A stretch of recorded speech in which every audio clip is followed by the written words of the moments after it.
Acá hay un aspecto para destacar, que cuánto le cuesta energéticamente a la planta eh, disponer de 1 gramo de nitrógeno, 1 gramo por cada gramo de nitrógeno, fijándolo a través de la fijación biológica de nitrógeno. El costo en términos de gramos de carbono va entre 2,9 y 6,1 gramos por cada gramo de nitrógeno. Sin embargo, para absorberlo al nitrógeno de nitratos que está en el suelo, el costo energético es entre 0,8 y 2,4 gramos de carbono por cada gramo de nitrógeno. Esto evidencia el poco costo que tiene, que a la planta le conviene extraer el nitrógeno del suelo, ya en forma de nitrato, que extraerlo, que fijarlo biológicamente. Entonces, ¿qué va a pasar, digamos? Si tenemos mucho nitrógeno de nitratos en el suelo, ya mineralizado, disponible para la planta va a optar por obtener el nitrógeno de ese nitrato, absorberlo directamente y va a hacer poca simbiosis, va a formar pocos nódulos porque ya obtiene, digamos, el nitrógeno de la otra vía, digamos. O sea que no va a gastar en absorberlo asociándose con el baradirisodio. Bueno, otra cosa, digamos, el nitrógeno del fertilizante es más caro que el nitrógeno de la fijación biológica. Por lo tanto, conviene, digamos, desde el punto de vista productivo, económico, que la planta se abastezca del nitrógeno,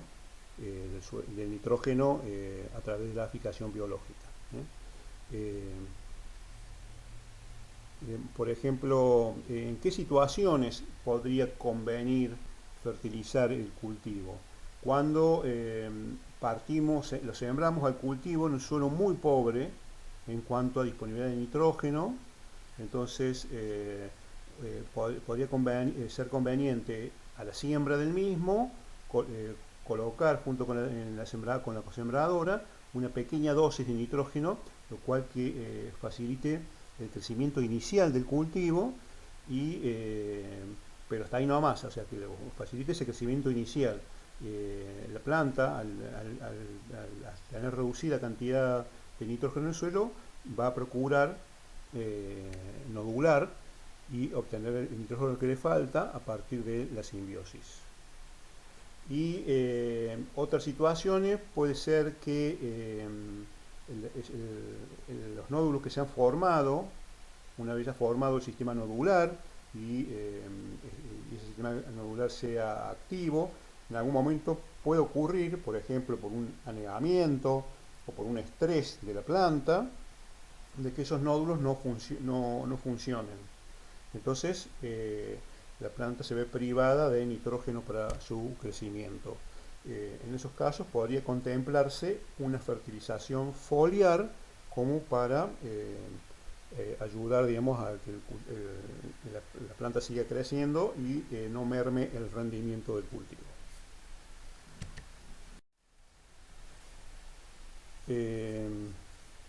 Bueno, supónganse, digamos, para un rendimiento de 4.000 kilos de soja, el cultivo tiene que absorber 300 kilos de nitrógeno por hectárea. ¿Por qué? ¿De dónde salen estos 300 kilos? 300 kilos es que para una tonelada de grano absorben 80 kilogramos de nitrógeno, por lo tanto, para 4.000 nos hace falta 300 kilogramos de nitrógeno que el cultivo pueda absorber. Y no es fácil encontrar suelos en Argentina que puedan proveer al cultivo con esa gran cantidad de nitrógeno.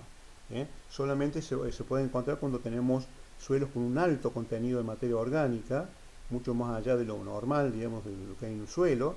Estos valores de 6 a 7% de materia orgánica en el suelo son los valores que había en el suelo antes que empezara la agricultura, en el suelo original, pero después como consecuencia de la agricultura, la remoción del suelo y la intensificación agrícola, ha hecho que se vayan perdiendo su contenido de materia orgánica, siendo un valor hoy considerado como bueno de materia orgánica del 2,5, pero habiendo casos de que el contenido de materia orgánica llega al 1%. Entonces, son suelos, desde el punto de vista del nitrógeno, poco fértiles, poco capaces de entregar nutrientes para la absorción por parte del cultivo. Eh,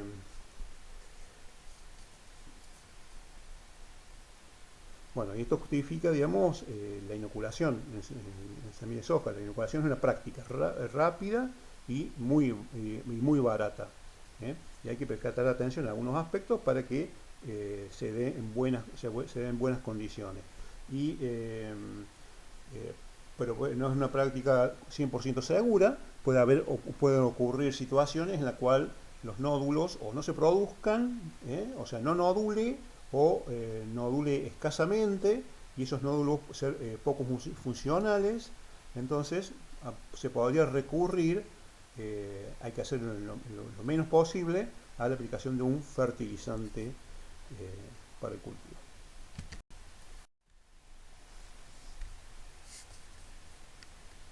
Bueno, los inoculantes se colocan junto con la semilla, digamos, al momento de la siembra, de tal manera que al germinar la planta, al germinar la semilla, digamos, y ir desarrollándose la plántula, esta va generando el sistema radicular, y en eso, en los pelos radiculares se infectan la bacteria, empezándose la producción de nódulos. ¿Eh? Ya, digamos, a los 20 días de la emergencia del cultivo, ya se empiezan a notar los nódulos en las raíces de las plantas, y a los 30 días se considera que empieza a fijar nitrógeno del aire. Esa, digamos, actividad fijadora se va intensificando, llega a su máximo, siempre y cuando el cultivo esté en buenas condiciones fisiológicas, es decir, no esté sin estrés. Llega a su máximo alrededor de la plena floración del cultivo, y después empieza a disminuir su actividad una vez que la planta empieza a formar y a llenar los granos.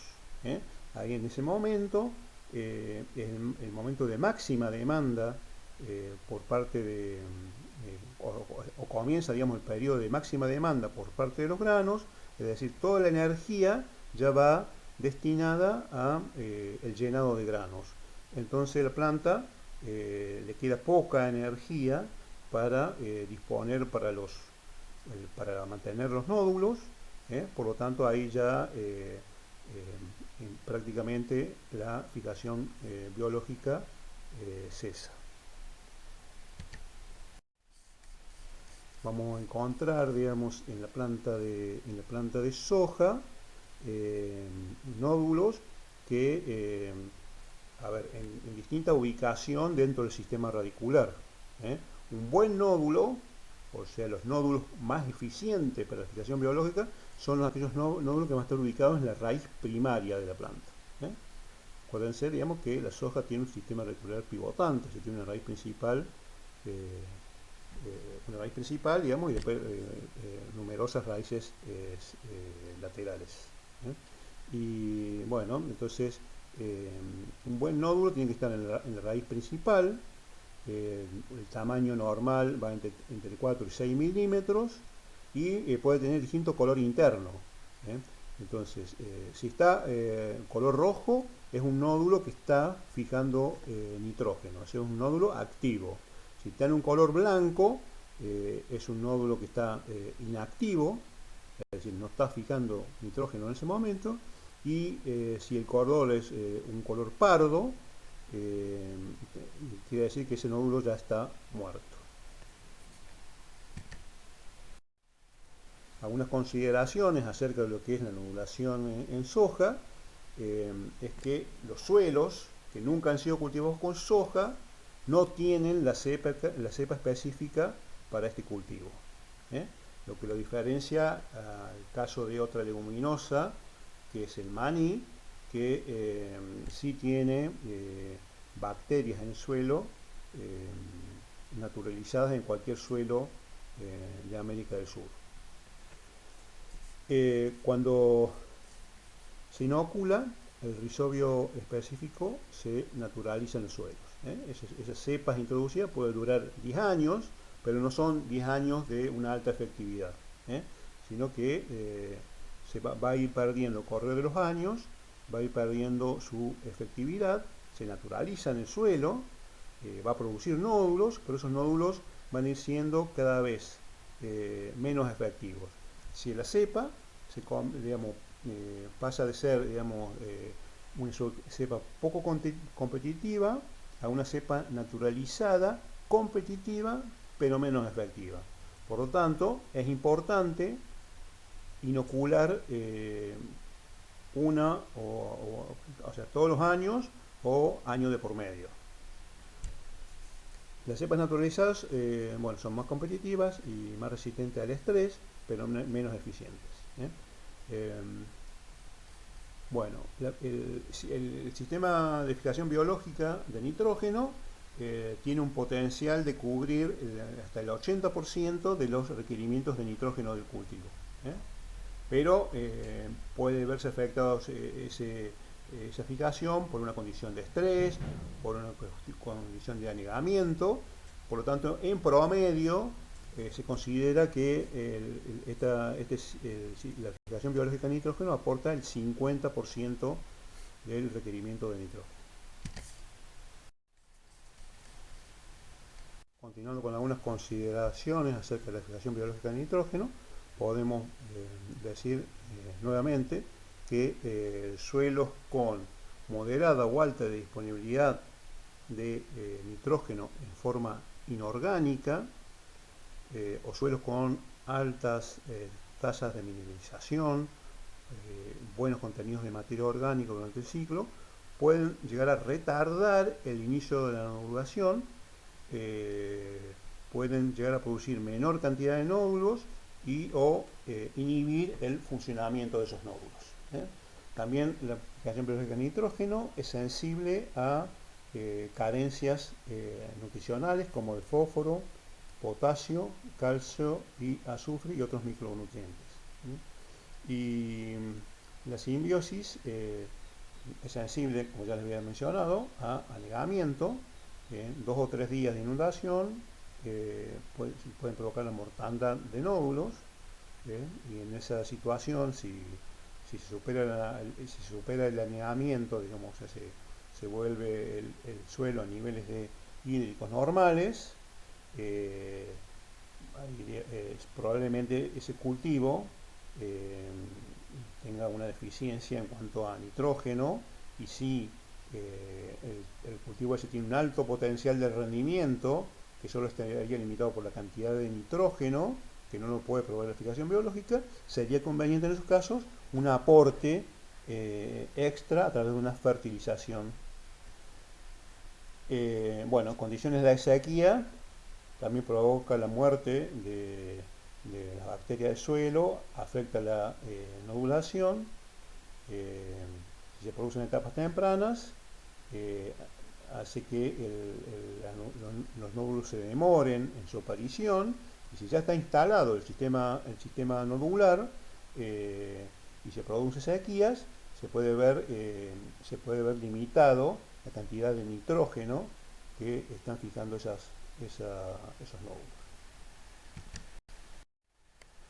Acá podemos ver lo que es el efecto de la sequía sobre la fijación biológica en base a dos características, una la ocupación nodular y otro la topofisis nodular. Entonces, en cuanto a la ocupación nodular, si no hay sequía, obviamente se ven favorecidas las cepas con las cuales se inoculó. Y si hay sequía, se favorecen las cepas del suelo, que son más competitivas. en cuanto a topófisi no nodular, digamos, si hay una, sin sequía, eh, hay una rápida ocupación de nódulos en el sistema radicular, y los nódulos los vamos a encontrar básicamente en la raíz primaria. Ahora, si la nodulación se produce con algún problema de sequía, la nodulación por un lado se hace más lenta y por otro lado, digamos, los nódulos quedan ubicados en raíces secundarias y en general son de menor tamaño.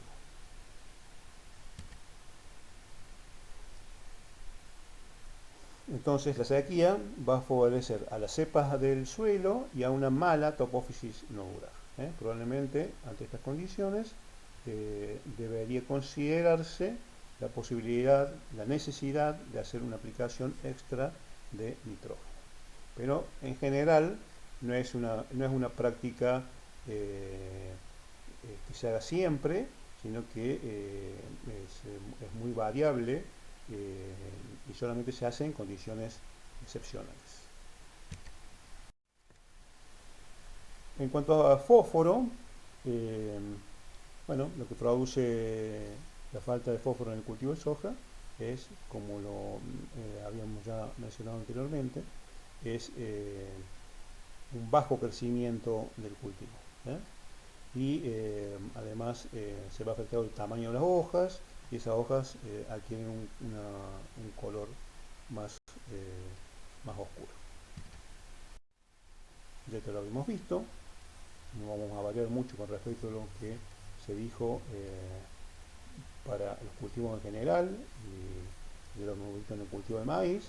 Estos son los valores o los rangos de valores umbrales de fósforo para cada cultivo. Esto quiere decir, por ejemplo, que para soja el rango es de 11 a 13 partes por millón en el suelo.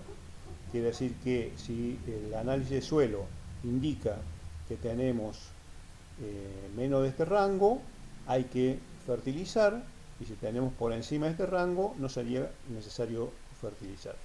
Ahora, ¿cómo manejamos este rango? Vamos a considerar que el valor más bajo del rango, en este caso 11, es el umbral para cultivo de soja con un potencial moderado a bajo de rendimiento. Y vamos a considerar 13 para el caso de un cultivo de soja con un potencial de rendimiento más elevado. Por ejemplo, si hemos hecho soja, estamos haciendo soja bajo riego, que no le falta agua, se utilizaría, digamos, este valor de 13. Si estamos por debajo de eso del umbral correspondiente, vamos a estimar el fósforo necesario y para eso vamos a recurrir por ejemplo, lo que hemos tratado en otras clases, algún tipo de metodología que nos permita determinar cuánto fósforo hay que poner en el suelo para elevar el contenido de fósforo, la cantidad de partes por millón que sea necesaria. Entonces ya lo hemos visto, no vamos a entrar en detalle. En cuanto a nutrición azufrada, también se hace un planteo general de cuáles son las condiciones para que se realice una fertilización azufrada. Entonces ya vimos que suelos suelos con mucha arena y bajo contenido de materia orgánica, menor al 2%, suelos degradados, cultivos de alto rendimiento, inoculados y fertilizados con fósforo, niveles críticos de 10 partes por millón de azufre de sulfato en el análisis del suelo, y alguna relación nitrógeno-azufre en tejido vegetal superior a 15,1. Bueno, son elementos que hay que considerar para determinar si es necesario o no fertilizar con azufre.